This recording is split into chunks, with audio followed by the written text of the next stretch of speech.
नमस्कार दोस्तों, इमेजिन कीजिए एक ऐसा देश जिसका जीडीपी ग्रोथ रेट -50% तक गिर चुका हो। एक ऐसा देश जहां एक भयंकर जेनोसाइड में 15% देश की पॉपुलेशन मारी जा चुकी हो। लेकिन यही देश 25 सालों बाद इतना साफ सुथरा बन जाता है कि इसे सिंगापुर ऑफ अफ्रीका करके बुलाया जाता है। ये है दोस्तों रवांडा। आज की ग्राउंड रिपोर्ट में आइए जानते हैं इस देश की दिलचस्प कहानी को।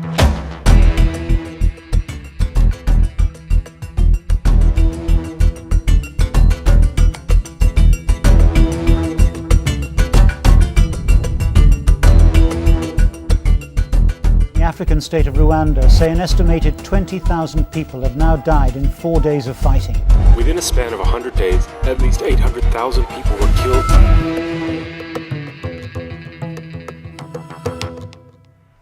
अपनी कहानी को शुरू से शुरू करते हैं। इस देश के भयंकर इतिहास को देखते हैं पहले।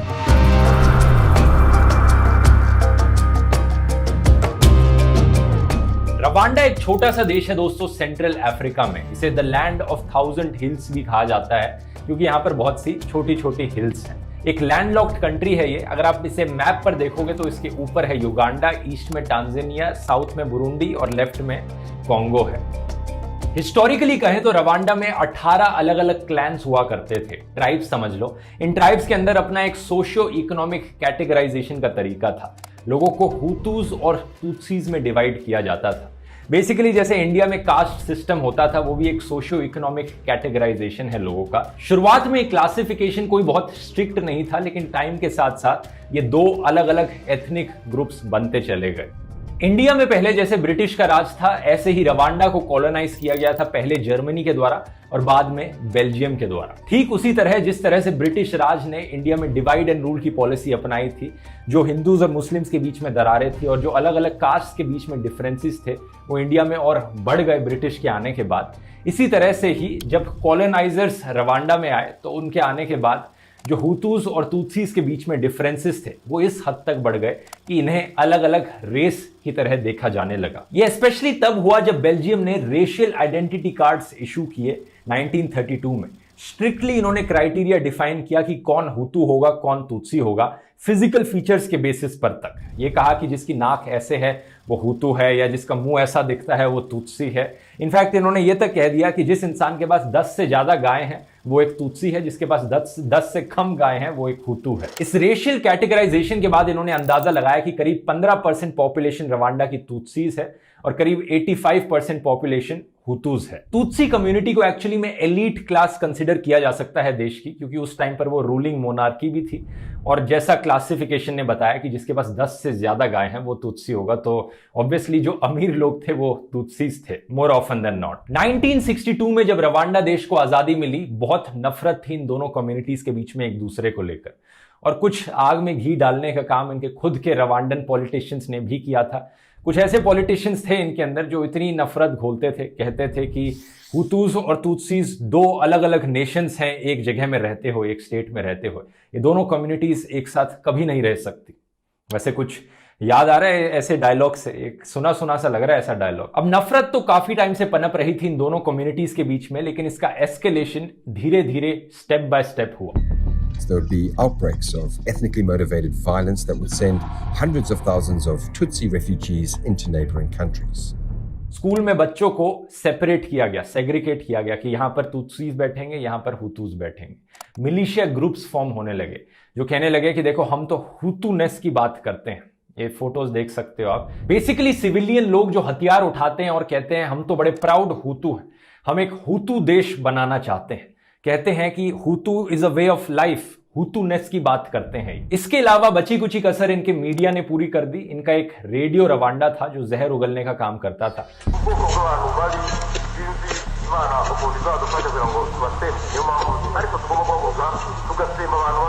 बहुत से लोग आज के दिन गोदी मीडिया को रेडियो रवांडा से कंपेयर करते हैं। ऐसे पैम्फलेट्स छापे गए कि कोई भी हुतू जो तुत्सी से मैरिड है वो अपनी शादी तोड़ दे, कोई हुतू किसी भी तुत्सी के साथ बिजनेस ना करे। और 6 अप्रैल 1994 को चीजें अपने टिपिंग पॉइंट पर पहुंच गई। एक एरोप्लेन था जिसमें इनके प्रेसिडेंट जुवेनाल हाबियारिमाना बैठे थे, जो कि खुद एक हुतू थे। उस एरोप्लेन को शूट डाउन कर दिया जाता है और सारे लोग उस प्लेन में मौजूद जो थे वो मारे जाते हैं, इंक्लूडिंग इनके देश के president. At 9:30 in the evening local time, 2 loud explosions were heard, and the plane carrying President Juvenal Habyarimana of Rwanda and President Cyprien Ntaryamira of Burundi and 6 other people crashed in flames. Exactly इस plane को कौन shoot down करता है ये तो आज के दिन तक हम क्लियरली नहीं जानते, लेकिन हुतू एक्सट्रीमिस्ट आरपीएफ पर ब्लेम डालते हैं। आरपीएफ यानी रवांडन पेट्रियोटिक फ्रंट, एक रेबल ग्रुप तुत्सीज का।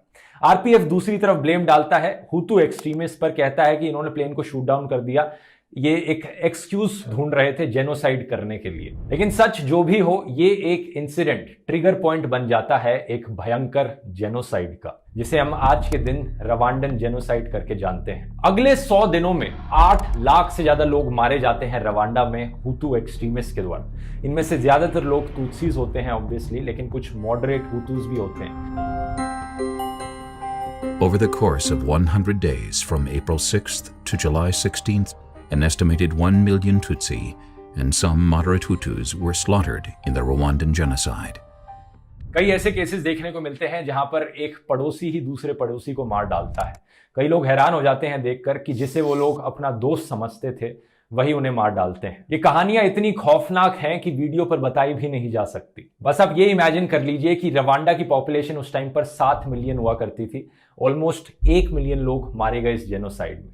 यही वो टाइम था जब देश का जीडीपी ग्रोथ रेट -50% तक पहुंच गया। लेकिन अगले 20 सालों की कहानी इनके देश के जबरदस्त रिबाउंड की है। ये जेनोसाइड खत्म होता है जब Tutsi dominated rebel group RPF Kigali को वापस रिकैप्चर कर लेता है। एग्जिस्टिंग हुतू सरकार को ओवरथ्रो कर दिया जाता है और वो पावर सीज कर लेता है। एक नया कॉन्स्टिट्यूशन बनाया जाता है देश का, जो गारंटी करता है इक्वल राइट्स फॉर ऑल रवांडन्स। एक ट्रांजिशनल सरकार बनाई जाती है जिसके प्रेसिडेंट बनते हैं एक हुतू और वाइस प्रेसिडेंट बनते हैं एक तुत्सी, जिनका नाम है पॉल कगामे। बाद में जाकर अप्रैल 2000 में पॉल कगामे रवांडा के प्रेसिडेंट बन जाते हैं, जो कि आज के दिन तक रवांडा के प्रेसिडेंट हैं। अगले 20 सालों में जबरदस्त ग्रोथ देखने को मिलती है रवांडा में। ऑन एवरेज 7% का जीडीपी ग्रोथ रेट हर साल 20 सालों के लिए। इनका जीडीपी पर कैपिटा भी ऑलमोस्ट 4 गुना से बढ़ जाता है 2000 और 2020 को अगर आप कंपेयर करोगे तो। इसके अलावा एक कमाल का फोकस करते हैं ये एजुकेशन और हेल्थ केयर के सेक्टर्स में, जहां पर 15% बजट एजुकेशन के लिए एलोकेट करते हैं। ऑलमोस्ट 8% बजट हेल्थ केयर को दिया जाता है। इसी की वजह से लिटरेसी रेट में भी एक बहुत भारी ग्रोथ देखने को मिलती है। 1978 में 38% का लिटरेसी रेट, 2018 में 73% का literacy rate. Average life expectancy जो 2005 में 55 ईयर्स पर थी, 2020 में 69 ईयर्स क्रॉस कर जाती है। ईज ऑफ डूइंग बिजनेस में भी इतना ज्यादा इंप्रूवमेंट दिखता है कि रवांडा की रैंक 29th बन जाती है दुनिया भर में। रवांडा इकलौती लो इनकम कंट्री बन जाता है टॉप 30 में। ये दावा करते हैं कि यहां पर बिजनेस को रजिस्टर करना और ऑथराइज करना इतना आसान है कि सिर्फ 24 घंटे का समय लगता है। करप्शन परसेप्शन इंडेक्स 2017 की रैंकिंग्स में अफ्रीका की 3rd लीस्ट करप्ट कंट्री बन जाता है रवांडा।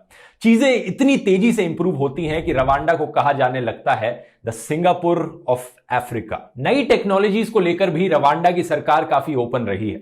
जैसे कि 2020 में इनकी सरकार ने एक डेडिकेटेड बजट एलोकेट किया था ब्लॉकचेन प्रोजेक्ट्स के लिए। इनके सरकार के एक मिनिस्टर ने कहा था ब्लॉकचेन हिस्सा रहेगी आने वाली 4th इंडस्ट्रियल रेवोल्यूशन का। 2020 में ही पहला ब्लॉकचेन ट्रेनिंग स्कूल भी एस्टैब्लिश किया गया रवांडा में, लोगों को ब्लॉकचेन के बारे में ट्रेनिंग देने के लिए, सिखाने के लिए। इसके अलावा कई अफ्रीकन कंट्रीज एक्चुअली में रिलेटिवली काफी ओपन रही हैं क्रिप्टो करेंसीज को एक्सेप्ट करने के मामले में। जैसे कि इजिप्ट में नेशनल बैंक ऑफ इजिप्ट ने रिपल नेटवर्क को ज्वाइन किया क्रॉस बॉर्डर पेमेंट्स के लिए। रवांडा में ही कई एनजीओज ने स्कूल बनवाए बिटकॉइन डोनेशन से। और वैसे अगर आप भी दोस्तों क्रिप्टो करेंसीज में इन्वेस्ट करना चाहते हैं इसकी रिस्क समझते हुए, तो मैं आपको डेफिनेटली सजेस्ट करूंगा CoinSwitch Kuber app. CoinSwitch Kuber app आज के दिन इंडिया का बिगेस्ट प्लेटफॉर्म बन चुका है क्रिप्टो के मामले में। 10 मिलियन से भी ज्यादा यूजर रजिस्ट्रेशंस। इस प्लेटफॉर्म का इस्तेमाल करके आप 75 से ज्यादा क्रिप्टो करेंसीज में इन्वेस्ट कर सकते हैं और आप इन्वेस्टिंग करना शुरू कर सकते हैं with a minimum amount of only 100 rupees. तो अगर आप इंटरेस्टेड हैं, नीचे डिस्क्रिप्शन में दिए गए लिंक पर क्लिक कीजिए, क्योंकि उस लिंक पर क्लिक करके आपको फ्री 50 रुपीज का sign up and referral bonus भी मिलेगा। और क्रिप्टो अपडेट्स के बारे में और जानने के लिए कॉइनस्विच कुबेर का अपना एक यूट्यूब चैनल भी है, उसका भी लिंक मैंने नीचे डिस्क्रिप्शन में डाल दिया है। अब वहां जाकर और नॉलेज गेन कर सकते हैं इस फील्ड के बारे में। यहां मैं धन्यवाद करना चाहूंगा कॉइनस्विच कुबेर का इस वीडियो को स्पॉन्सर करने के लिए भी। अब टॉपिक पर वापस आते हैं।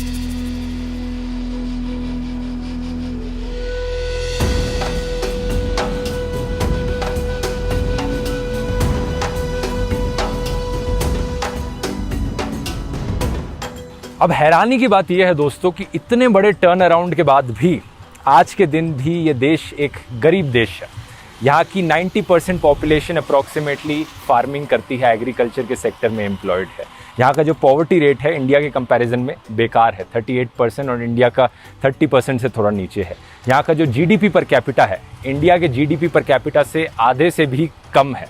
इवन दो इंडिया का जो पॉपुलेशन है वो काफ़ी ज़्यादा है यहाँ के कंपैरिजन में, लेकिन इन सब चीज़ों के बावजूद भी यहाँ की जो क्लीनलीनेस है, साफ़ सफाई है, उसका कोई कंपैरिजन ही नहीं है।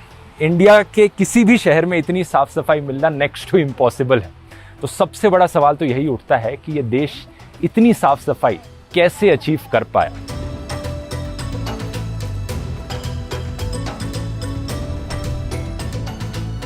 अब कुछ चीज़ें तो बड़ी बेसिक हैं, जैसे कि सरकार की तरफ से अच्छी सड़कें बनाए जाना, फुटपाथ्स बनाए जाना, इन सब की मेंटेनेंस करना, म्यूनिसिपैलिटी की तरफ से रेगुलर साफ़ सफाई करना सड़कों की। लेकिन इसके अलावा प्लास्टिक बैग्स को बैन किया जाना। अब इंडिया में भी कई सरकारों ने कोशिश करी है प्लास्टिक बैग्स को बैन करने की, लेकिन वो बैन्स इनफेक्टिव रहे हैं क्योंकि उनकी इम्प्लीमेंटेशन सही से नहीं हुई है। लेकिन यहाँ पर जब 2008 में प्लास्टिक बैग्स को बैन किया गया था तो ये बैन इतना इफेक्टिव है कि जब मैं फ्लाइट से आ रहा था यहाँ पर, एरोप्लेन में अनाउंसमेंट करी गई थी कि आपके सूटकेस में कोई प्लास्टिक बैग है तो उसे अभी बाहर निकाल दो, नहीं तो ये एंटर नहीं करने देंगे उस प्लास्टिक बैग के साथ इधर। इतना इफेक्टिव है कि आपको कहीं पर भी एक भी प्लास्टिक बैग नहीं मिलेगा यहाँ की सड़कों पर।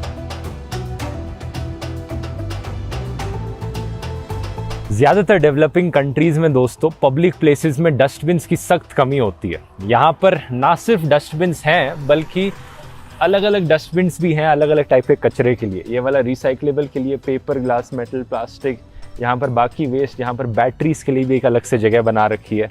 बहुत रेयर होता है ये बाकी इंडिया जैसे देशों में देखना। यहाँ पर जो अच्छे अच्छे फ्लावर्स आप देख रहे हैं, इन सबको पानी देने के लिए कोई टैंकर नहीं आता यहाँ पे, बल्कि इन्होंने ऑटोमेटिक पाइप का सिस्टम लगा रखा है जिससे अपने आप इन्हें पानी मिलता रहता है। इसके अलावा इनका एक और सीक्रेट है साफ सफाई का। इस सीक्रेट का नाम है उमुगांडा।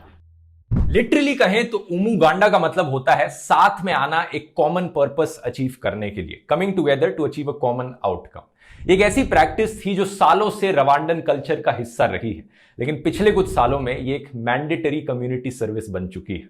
पहले क्या होता था, कोई गांव वाला होता था, अगर मान लो उसे अपना फॉर एग्जांपल घर बनाना होता था तो पड़ोसी गांव वाले साथ में आते थे, उस गांव वाले की मदद करते थे उसका घर बनाने में। तो ये एक कम्युनिटी इनिशिएटिव था जिसमें सब साथ में मिलकर काम करते थे एक दूसरे के लिए। इनके प्रेसिडेंट पॉल कगामे ने उमुगांडा का इस्तेमाल किया देश को साफ करने के लिए। इन्होंने कहा अब से ये एक फॉर्मल इवेंट होगा, हर महीने के आखिरी सैटरडे को, the last Saturday of every month, सुबह के 8 बजे से लेकर 11 बजे के बीच में देश का हर नागरिक अपने घरों से बाहर निकलेगा और देश की साफ सफाई करेगा। अपने आसपास सड़कों की, गलियों की साफ सफाई करेगा, या तो कहीं पर कोई मेंटेनेंस वर्क की जरूरत होगी तो वो मेंटेनेंस वर्क करेगा। और हर इंसान को पार्टिसिपेट करना जरूरी है as long as they are able bodied. अगर कोई डिसेबल्ड है तो ऑब्वियसली वो एक्सक्लूडेड है इससे, लेकिन एज लिमिट सेट करी गई है 18 ईयर्स से अबव और 65 ईयर्स से नीचे का हर नागरिक इसमें पार्टिसिपेट करेगा। और अगर कोई नहीं पार्टिसिपेट करता तो उन पर पेनल्टी लगेगी, उन्हें फाइन किया जाएगा। इस चीज के आप मायने समझ रहे हो? साफ सफाई करना देश की एक पेट्रियोटिक ड्यूटी बना दिया गया है रवांडा में। ना सिर्फ आम जनता बल्कि रवांडा का हर पॉलिटिशियन, इवन रवांडा के प्रेसिडेंट खुद आते हैं सड़क पर और साफ सफाई करते हैं हर महीने। बाकी पॉलिटिशियंस की तरह नहीं है कि इंडिया में तो क्या होता है कि झाड़ू पकड़ लिया भाई, कुछ पत्ते फैला दिए नीचे और फोटो खींचने लग गए पॉलिटिशियन आकर, और एक बार ऐसा किया बाद में भूल गए। यहां पर हर महीने इनके सारे पॉलिटिशियंस ये करते हैं, प्रेसिडेंट ये करते हैं, और जब कंसिस्टेंसी बनती है तभी यहां पर एक्चुअली में साफ सफाई को मेंटेन किया जा सकता है। रेगुलरली ये काम किया जाता है, और ऑब्वियसली जब ऐसा किया जाएगा तो लोगों के अंदर खुद भावना जागेगी कि ये बाहर साफ सफाई को मेंटेन करना कितना जरूरी है। जब वो खुद से साफ करेंगे तब उन्हें पता लगेगा कि कूड़ा नहीं फैलाना चाहिए। ऑब्वियसली लोग मोटिवेट हुए कचरा ना फैलाने को, साफ सफाई करने को, तो आज के दिन यहां की सड़कें इतनी साफ हो पाई हैं।